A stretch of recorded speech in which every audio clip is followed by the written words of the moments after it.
Oui. On a ici un système SAMAS mécanographie à base de cartes perforées. Alors, on a ici des cartes qui sont utilisées par cette machine. Ce sont des cartes 40 colonnes à trous ronds.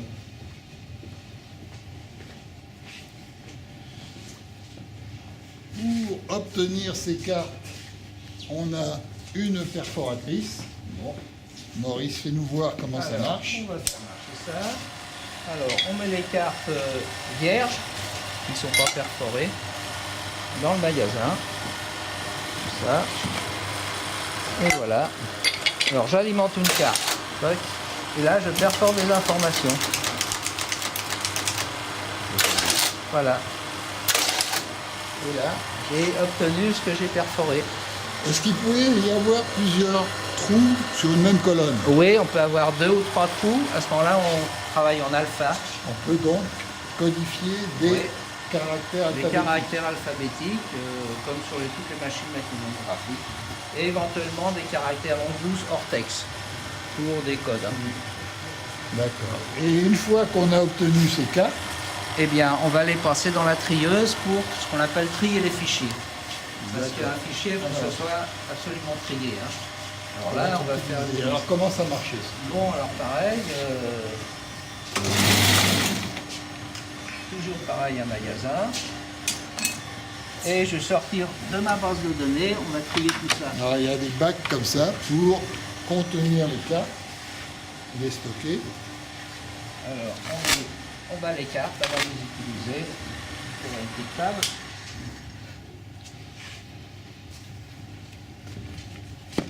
Alors, les cartes toujours manipulées avec beaucoup de soin. Et on va choisir une colonne, par exemple là. Colonne de tri.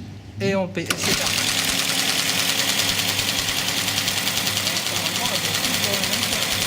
Il y a des 6 dans cette colonne-là. Non, il y a du repli aussi. On voit qu'il y a du repli là-bas au bout. Alors, fais-nous voir qu'il y a bien des 6 dans la colonne triée. On mettait colonne 6. Alors, j'ai pas de table de battage là. Il y a bien des 6, 1, 2, 3, 4, 5, 6, j'étais 6, 7, 8. Ouais, c'est un peu c'est ça, non? Là, j'ai changé de colonne pour voir. Ouais. Pour y aller. On va recommencer. Hop. On va recharger notre colonne. Alors là.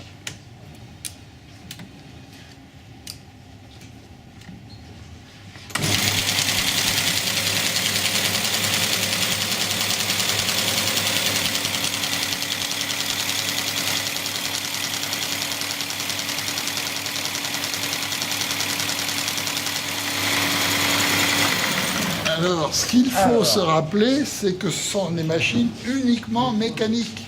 Il n'y a que le moteur d'entraînement qui est électrique.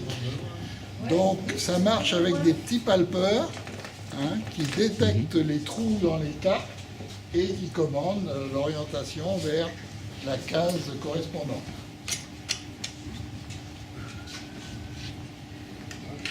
Donc, pour chaque valeur qui vont de 0 à 9, on a une case spécifique et ce qui ne correspond pas aux valeurs de 0 à 9 se retrouve dans la case revue au bout. Allez, on recommence.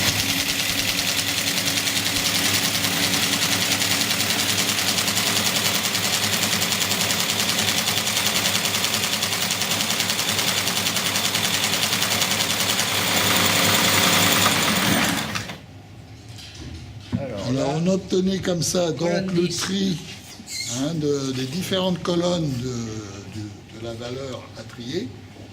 Et on empilait les cartes évidemment dans un certain ordre pour maintenir l'ordre des trous.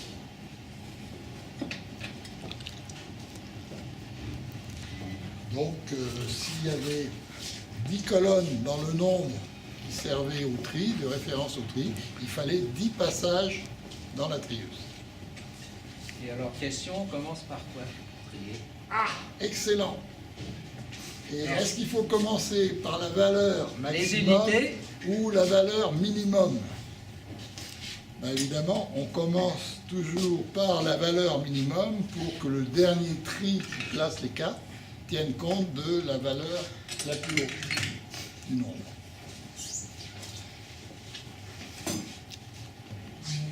En voilà encore une.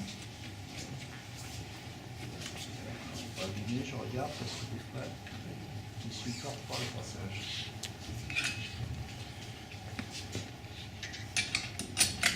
Alors, t'es un bon batteur de cartes, hein, finalement.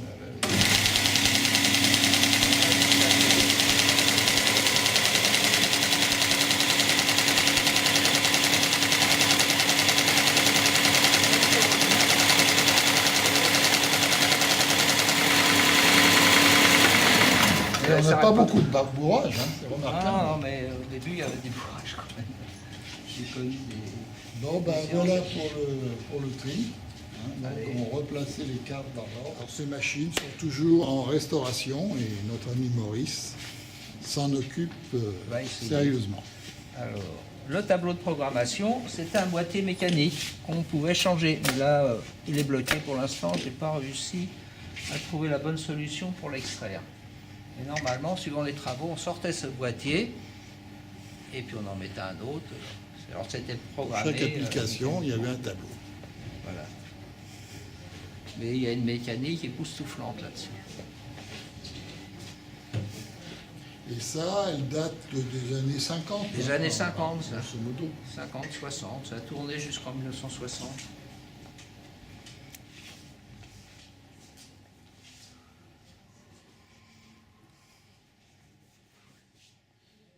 Alors c'est curieux.